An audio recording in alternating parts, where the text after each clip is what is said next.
Multivitamins. Ano nga bang multivitamins na maganda para sa inyo mga fur babies? Doc Jello again of Zootopia Animal Clinic. For this video, i-discuss ko sa inyo ano nga ba ang mga magagandang options or products or multivitamins na pwede nating ibigay sa inyong mga fur babies. Hindi pa sure yun. Wala pa. Meron na doc kasi hindi ano si mama. Hi! Dumbo! Dumbo! Hi! Hello! Yeah!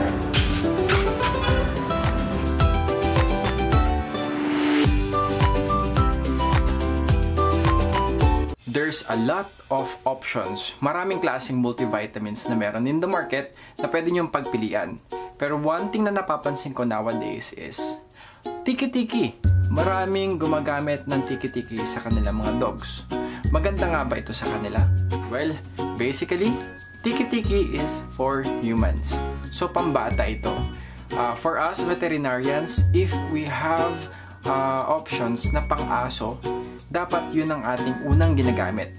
With rules of pharmacology, there's a lot of medicines na pwedeng gamitin na pang-tao at gagamitin sa kanilang mga animals. But the rule for that is, kailangan, if wala na talagang veterinary prepared na available in the market, saka tayo magre-resort sa human prepared na pharmaceuticals. So again, tiki-tiki is for kids and it's for humans. Therefore, we really advise na ang gamitin natin sa ating mga dogs or cat ay pang dog and cat. So, hindi siya masama. Again, hindi siya masama, pero hindi siya recommended. Ang dapat gamitin natin is yung pang aso at pusa na meron tayo sa ating mga veterinary clinics. And then you should ask your veterinarian kung ano ang the best sa kanila. And in this video, I'm going to tell yung mga products na meron dito sa aming clinic na pwede nyong gamitin sa inyong mga dogs and cats. So, we have options. Pwedeng mura, pwedeng merong may kamahalan, pero quality naman talaga. So, for mga murang multivitamins, ang gamit namin dito sa Zootopia Animal Clinic, we have Dr. Pooch. So, with Dr. Pooch, meron tayong tatlong klase.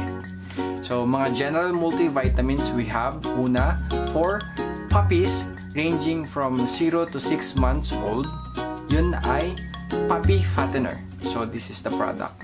So, second multivitamins is top of my game, 6 months to 5 years old. And then the third, we have the 5 years old and above, the senior moments, para sa mga oldies natin na dogs. And also, aside from the three main multivitamins, we have other multivitamins available with Dr. Pooch. That is what we call anti-stress. So, we usually recommend that kapag ka-ongoing yung vaccination ng dog, kapag sila ay magta-travel, or meron silang sakit na nararamdaman. So, it's anti-stress and immune booster. And fifth, meron tayong beach supplement. So, beach talaga because ang tawag sa babaeng aso ay beach. And ang supplement na ito ay binibigay kapag ang dog ay buntis o kaya malapit na magbuntis para masuportahan yung growth ng kanilang puppies and maging healthy sila. So, isang available multivitamins that we have in the clinic is the NutriPlus Gel. So, NutriPlus Gel, siya yung sinasabi kong high-end na medyo mas mahal siya compared dun sa mga multivitamins natin with Dr. Pooch. Ang multivitamins po na ito, or the NutriPlus Gel, is gel siya that is being given once a day.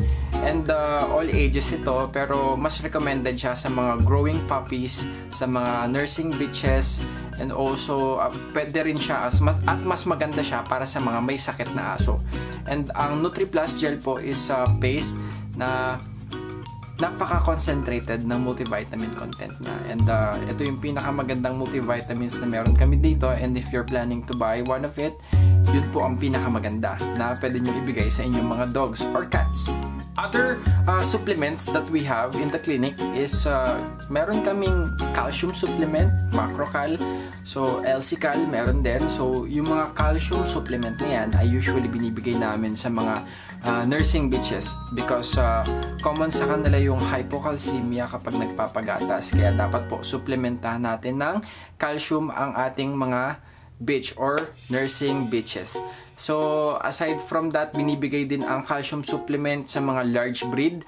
Ang mga large breed tulad ng mga German Shepherd, Golden Retriever, and marami pang iba para suportahan ang kanilang buto.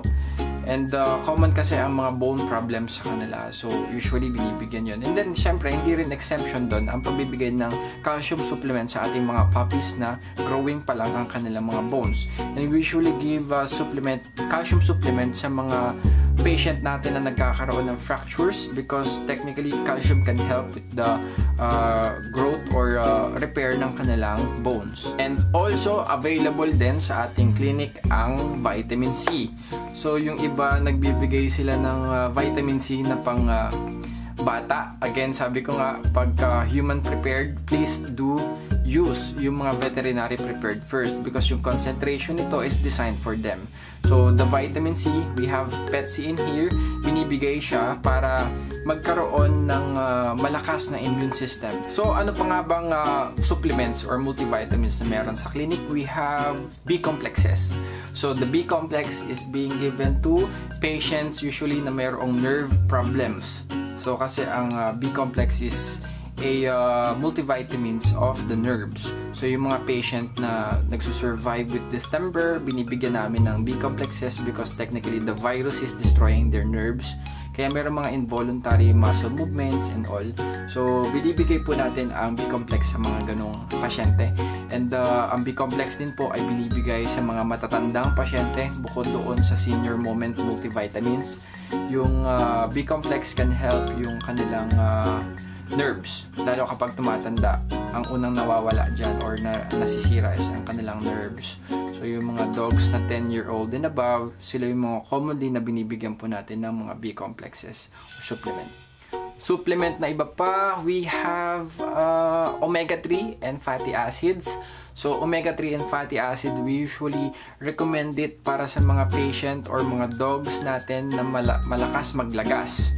And also doon sa mga dogs na nag-undergo ng pagpapalit ng balahibo or nagsishedding sila, commonly yung mga Siberian Husky and yung mga makakapalang buhok because the omega-3 and fatty acids is a supplement of the skin and technically the hair. So maganda to sa kanilang balat and sa kanilang buhok.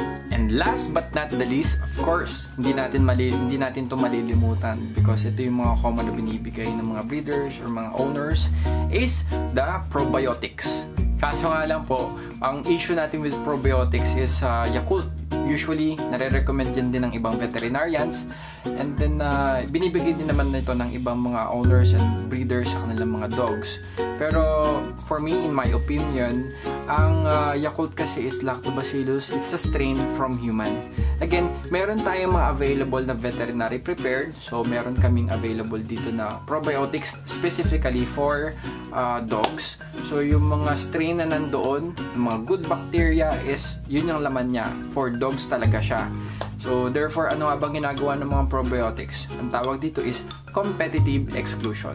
Competitive exclusion, ibig sabihin, dumadami or mas marami ang good bacteria versus bad bacteria. Technically, yung gut health or yung kanilang digestive health is mas maganda because kapag nakasubo sila o nakakain ng something na mataas ang bacterial content, na-overcome ng good bacteria ang mga bad bacteria, therefore hindi sila nagtatae.